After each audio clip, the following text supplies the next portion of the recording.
projectar una imatge o de veure que la gent rep una imatge que és lluny de la realitat, no? O les llegendes, no?, voltant del grup, o el típic grup, ara es desfan per tornar-se a juntar, com si fóssim uns estrategues, no?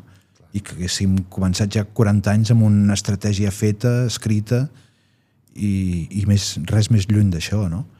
També vam començar i vam passar bona part de la nostra trajectòria en un món que no tenia xarxes socials.